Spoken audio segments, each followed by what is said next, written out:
L'inspection en bâtiment, une des conditions d'achat les plus populaires, les plus communes qu'on voit dans une transaction immobilière. Il faut savoir à quoi s'attendre. Je vous présente aujourd'hui 5 choses auxquelles s'attendre si vous faites faire une inspection en bâtiment ou même si vous êtes le vendeur et vous allez avoir un inspecteur en bâtiment qui va venir fouiner chez vous. Bonjour, je me présente Jean-Rémy Boulet-Giroux, courtier immobilier résidentiel commercial dans les Laurentides, ancien inspecteur en bâtiment. Aujourd'hui, je vous partage 5 éléments essentiels à comprendre par rapport à l'inspection en bâtiment. Et je trouve que le 4e élément est un des éléments les plus importants que les gens devraient avoir plus en tête dans le processus d'achat d'une propriété. Élément numéro 1. Il n'y a pas de maison parfaite. Attendez-vous pas à un rapport d'inspection parfait. Même les constructions neuves, vous allez vous retrouver avec un rapport de 50 pages, 60 pages ou plus. Ça, c'est une belle maison parce que les maisons neuves avec des problèmes, il y en a beaucoup. Il y a beaucoup de gens qui font les coins ronds. Parce que ce qui arrive, c'est que une maison neuve est censée être construite selon les normes d'aujourd'hui. Puis c'est pas tout le monde qui est à jour. Fait que c'est ça. Fait que c'est pour ça que une des affaires les plus importantes si vous vous attendez à faire votre première inspection, quelqu'un qui a acheté plusieurs propriétés sait comment ça marche. J'aimerais ça vous dire que si vous faites faire votre première inspection, attendez-vous à être déçu, attendez-vous à avoir des craintes, attendez-vous à avoir du doute par rapport à la propriété que vous allez acheter parce qu'il y a plusieurs petites choses qui vont sortir, au minimum 10 petites choses qui vont sortir dans ce rapport-là, mais potentiellement rien de significatif. C'est là-dessus qu'il faut s'attarder parce qu'il y a beaucoup de choses que l'inspecteur va soulever qu'en réalité, si vous ne faites aucune correction sur le long terme, probablement qu'il n'y aura pas de conséquences. Mais souvent, l'inspecteur, ce qu'il va faire, c'est relever des choses qui ne sont pas selon les normes ou qui ne sont pas parfaites. Pourquoi? Parce que sa job, c'est de trouver des problèmes. Puis plus il est compétent, plus il va trouver des problèmes. Ce qui m'amène à l'élément numéro 2. L'inspection sert à protéger le consommateur, l'acheteur, aussi le vendeur. Je vais vous expliquer pourquoi. Et le rapport sert à protéger l'inspecteur. Ce que je veux dire par là, c'est que c'est essentiel que vous soyez présent pendant une inspection en bâtiment parce que c'est à ce moment-là que l'inspecteur va vous expliquer vraiment ce qu'il pense de la maison ou ce qu'il veut dire par certains éléments. Parce que quand il va faire son rapport, l'inspecteur va être le plus général possible, puis souvent pour une question d'efficience dans son travail, va utiliser des textes copier-coller qui vont souvent manquer de précision dans le texte, que ça va être dur d'interpréter. Les rapports sont assez durs à interpréter, puis ce qui est le plus clair dans des rapports, souvent, c'est qu'il faudrait faire une investigation plus approfondie. Pourquoi? Parce que son travail est limité à ce qui est visuel. Mais nous, ce qu'on veut savoir, c'est y a-t-il des problèmes de cachet qu'on ne voit pas? Fait qu'évidemment, l'inspecteur en bâtiment étant un expert, il y a des choses que même si c'est seulement visuel, il y a des indices que lui, il est plus habitué de voir que le commun des mortels. Mais plus qu'il est précis dans son rapport d'inspection, plus qu'il se met à risque de poursuite. Par exemple, quand il va recommander de vérifier le scellant puis d'en mettre partout à l'extérieur, au lieu de dire cette lumière-là manque de scellant, c'est pour se protéger parce que si jamais il y a de l'eau qui rentre dans une autre fenêtre, dans un autre endroit, il va avoir dit de mettre du scellant partout puis c'est pour se protéger. C'est pour ça que c'est important de faire une inspection en bâtiment. Quand on fait une inspection en bâtiment, c'est important d'être là parce que c'est là que l'inspecteur va être le plus précis. Et si vous voulez comprendre quelque chose de l'inspection, ce n'est pas négociable. Vous avez besoin d'être là. Puis je pense que les courtiers aussi gagneraient beaucoup à être présents pendant l'inspection. 3e point important, les éléments récurrents. Comme je disais tantôt, il n'y a pas de maison parfaite. Vous êtes certain d'avoir des choses à corriger ou des corrections possibles à appliquer dans votre bâtiment. Mais ce qui est sûr, c'est que vous allez trouver ces 5 éléments-là dans votre rapport. Élément numéro 1, inspection limitée. L'inspecteur en bâtiment n'a pas le mandat de voir les choses qui sont cachées. Il a le mandat de voir les choses visuelles ou les indices visuels de problématiques qui pourraient être cachées, qui va vous recommander des investigations plus approfondies. Fait que ce que vous allez retrouver, c'est qu'à plusieurs endroits, pour diverses composantes, il va écrire un texte comme quoi son inspection était limitée du fait que le mur était fermé, du fait qu'il y avait des choses collées sur le mur, du fait que vous ne pouvez pas voir à travers le sol, du fait qu'il y a de la neige, etc. Okay? Une autre chose que vous êtes sûr de voir, c'est qu'il va mentionner du scellant, parce qu'un manque de scellant, quelque part, c'est difficile de voir où est-ce qu'il y a tellement d'endroits qui peut avoir du scellant sur une maison. Il va simplement dire de vérifier partout, puis d'en mettre partout où est-ce que c'est nécessaire, simplement pour se baquer. Une autre chose que vous êtes à peu près 95% sûr de voir dans votre rapport, c'est qu'il y a au moins une fissure ou un problème à votre fondation qui va être à investiguer avec un expert en fondation. Pourquoi? Bien, de un, parce que il y a toujours des fissures, il y a toujours un certain mouvement qui opère dans une fondation au Québec. De un, parce que les fondations de béton coulé, lorsqu'elles curent, bien, lorsque le béton sèche, à un moment donné, ça crée de la tension. Cette tension-là, éventuellement, va se libérer dans la forme d'une fissure. Puis deuxièmement, si c'est une autre sorte de fondation, comme une fondation de bloc, bien, elles ne sont pas très bonnes pour résister aux effets du climat. Et en général, vont toujours occasionner un certain mouvement au fil des années. Une autre chose que vous allez fortement retrouver, c'est une mention par rapport aux moisissures. Pourquoi? Bien, parce que souvent, les moisissures, c'est quelque chose de caché. Fait que du moment qu'on trouve un petit spot de moisissure, même si c'est un coin de lavabo qui a été mal lavé, un coin de bain qui est mal lavé, on va mettre une petite photo, on va mettre un texte qui dit les moisissures, c'est mauvais pour la santé. Faites vérifier, assurez-vous qu'il n'y a pas de moisissure dans votre propriété. La recommandation est faite et vous ne pouvez pas, il est plus protégé par rapport à des problèmes comme ça. Une autre chose que vous risquez de retrouver dans un rapport d'inspection, c'est une mention par rapport, mais ça concerne plutôt les maisons de 50 ans et plus.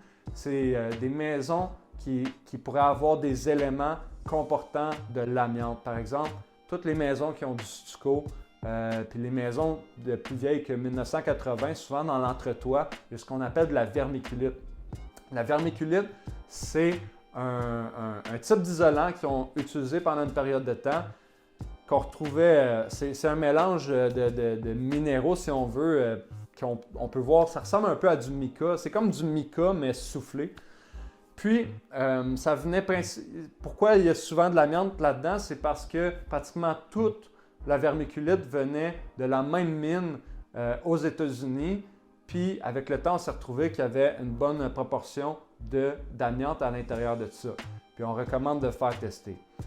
Après ça, c'est quoi les risques pour la santé? Parce que c'est ça le problème avec l'amiante, c'est les risques pour la santé. Mais en réalité, c'est les particules d'amiante qu'on respire qui sont dangereuses. Fait que si vous avez un plafond en stucco qui est peinturé, scellé, je veux dire, tant que vous ne piochez pas dedans, puis vous ne respirez pas la poussière, ou tant que vous n'allez pas jouer dans votre entretoit, il n'y en a pas de problème. Puis c'est ça qui est gossant un peu, c'est que souvent, parfois, les gens qui travaillent dans le milieu financier, ils ont, admettons qu'ils sont nouveaux ou ils ont moins d'expérience, ils vont dire « Oh mon Dieu, tu as de la vermiculite dans ton entretoit, mais il faut que tu fasses décontaminer, tu sais. Il faut que tu enlèves tout. » Je veux dire, c'est quoi la poussière qui vient de ton entretoit qui rentre dans ta maison?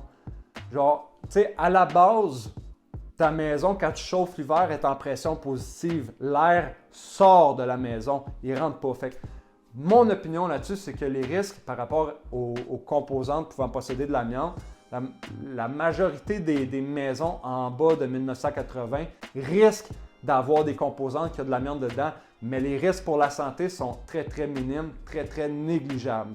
Voilà pour les éléments qui sont très récurrents que vous risquez de retrouver dans un rapport d'inspection.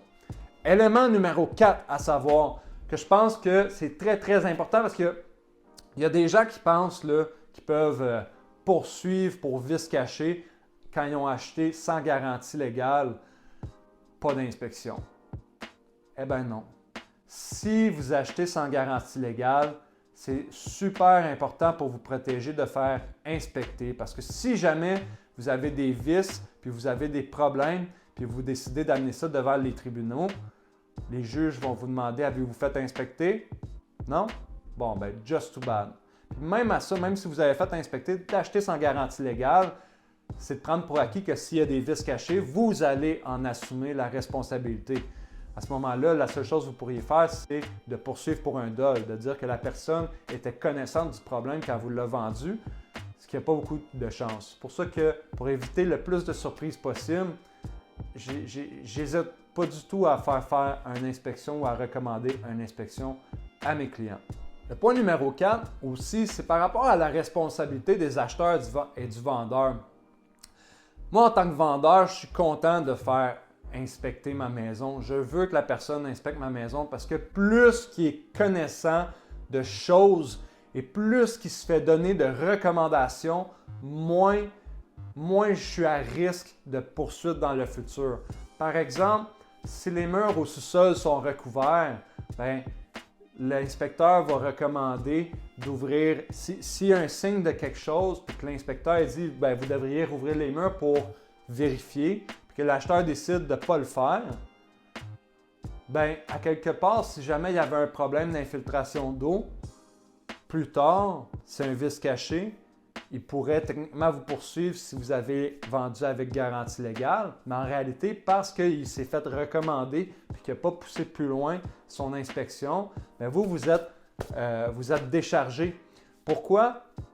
L'acheteur va être responsable de tout ce qui est visible, prévisible ou vérifiable au moment de l'achat, tandis que le vendeur va être responsable de tout ce qui n'est pas visible, pas prévisible ou non vérifiable en termes de vices cachés par après une transaction. C'est pour ça que, en tant que vendeur, vous voulez déclarer tout ce que vous pouvez dans la déclaration du vendeur, puis vous voulez accueillir chaleureusement un inspecteur qui passe chez vous. Après ça, c'est sûr que c'est difficile des fois d'assumer les remarques de l'inspecteur, mais ça, il faut vivre avec, ça fait partie du jeu. Le 5e élément que je veux discuter avec vous, c'est l'idée fausse très répandue que l'inspection sert de négociation. L'inspection n'est pas faite pour négocier. L'inspection est faite pour vous assurer qu'il n'y a pas d'éléments significatifs qui pourraient affecter la valeur de la propriété. Je vais vous lire la clause, OK? Parce que moi, je veux qu'on rende ça clair, OK? Dans la clause d'inspection, cette promesse d'achat est conditionnelle à ce que l'acheteur puisse faire inspecter l'immeuble par un inspecteur en bâtiment ou un professionnel dans les X jours suivant l'acceptation de la présente promesse d'achat.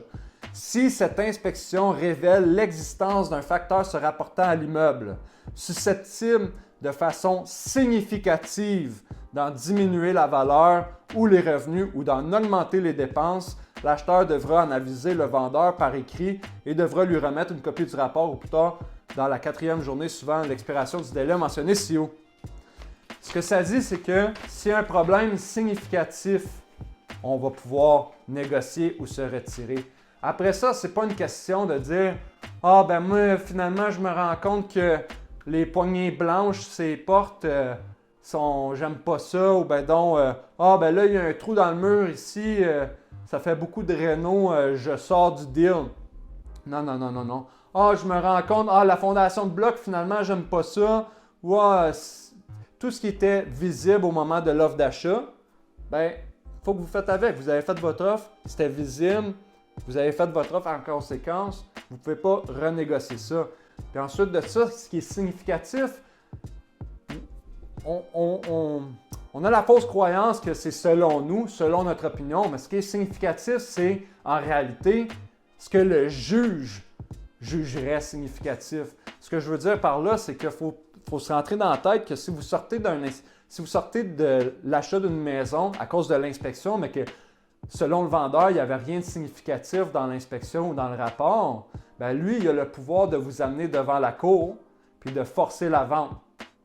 Puis rendu là, c'est le juge qui va dire ben c'est pas significatif ça. Admettons une micro-fissure sur une fondation ou une fondation de bloc. La fondation de bloc, c'est un peu plus débattable, là, mais ça va être au juge de juger. Puis ce qu'on se rend compte, c'est que, admettons, vous avez un travail à faire, vous vous rendez compte, il y a un problème, ça va vous coûter 5 000 à régler. Ou 5 000, c'est cher, mais 5 000, sur une propriété de 500 000, c'est 1 1 de la valeur de la propriété. Est-ce que vous considérez ça significatif? Bien, selon ce que j'ai entendu dans une formation avec une avocate spécialisée dans le milieu immobilier, les juges aujourd'hui, les tribunaux, ne considèrent pas quelque chose de 1 comme étant un élément significatif et vous forcerait à passer à travers la vente ou plutôt l'achat de la maison. Un autre élément que je trouve intéressant, c'est que souvent les gens vont penser vouloir renégocier. Ils vont dire « Ah ben là, je ne sais pas si j'ai un drain français, je ne sais pas s'il est bon ou s'il n'est pas bon. » Mais c'est parce qu'à quelque part, puis s'il y a des vices plus tard, si vous avez un problème de drain français sur une maison de 1970, 2 ans après que vous l'ayez acheté, puis vous avez des problèmes, c'était quelque chose de vérifiable. Vous avez acheté une maison de 50 ans, un drain français c'est bon 25 ans, théoriquement la vie utile. Fait que si vous avez un problème 2 ans après, vous ne pouvez pas poursuivre pour vice caché parce que le drain, il n'a plus aucune valeur, fait que vous n'avez rien à aller chercher. Puis faites attention aussi sur les maudites poursuites parce que si vous poursuivez quelqu'un pour rien, bien lui est en mesure par après de gagner sa cause puis de vous faire payer les frais que lui a dû engager pour se défendre. Donc c'est ça, moi je ne suis pas pour les poursuites. Je pense que dans des poursuites, tout le monde perd. Je pense que c'est important de faire vérifier avec un inspecteur compétent. Si jamais vous passez à travers une transaction immobilière, assurez-vous de faire inspecter parce que vous êtes responsable en tant qu'acheteur de tout ce qui est prévisible, visible ou vérifiable. Assurez-vous d'avoir au moins 3 recommandations différentes de votre courtier pour choisir un inspecteur compétent. Assurez-vous aussi, j'ai entendu des histoires d'horreur qui je trouve très déplorables, de propriétés que, surtout dans le marché chaud qu'on avait pendant le COVID, où est-ce que les vendeurs faisaient inspecter d'avance puis disaient « Tiens, viens, tiens, tu peux me faire un offre, tu peux mettre la clause d'inspection, mais regarde ici, j'ai déjà un rapport, prends ça. » Faites jamais ça. De un, parce que vous n'avez pas de lien contractuel avec l'inspecteur qui est venu. Ça veut dire s'il est passé à quelque chose à côté de quelque chose de majeur, vous ne pouvez pas le poursuivre. Puis de 2, c'est de la négligence puisque vous n'avez pas fait inspecter. Donc voilà, j'espère que cette information-là vous a été utile. Si jamais vous aimeriez magasiner des maisons avec un courtier qui a les yeux et l'expérience d'un inspecteur en bâtiment, qui va quand même vous recommander de faire inspecter parce que je ne jouerai pas un double rôle, mais qui peut vous faire sauver des sous en voyant des choses plus évidentes, plus majeures dès la première visite, bien, je vous encourage à me contacter en privé. Mes informations sont dans la description. Si jamais vous avez des questions, écrivez-moi en commentaire. Et si vous voulez m'encourager, si vous avez trouvé de la valeur dans ce que je vous ai partagé aujourd'hui, n'hésitez pas à me laisser un petit like. Inscrivez-vous à ma chaîne. Ça me fait vraiment plaisir, ça fait toute la différence, ça me motive à continuer, puis ça m'indique quel sujet qui suscite le plus d'intérêt, donc sur quoi investir plus dans le futur. Sur ce, merci beaucoup de m'avoir écouté et au plaisir de vous servir.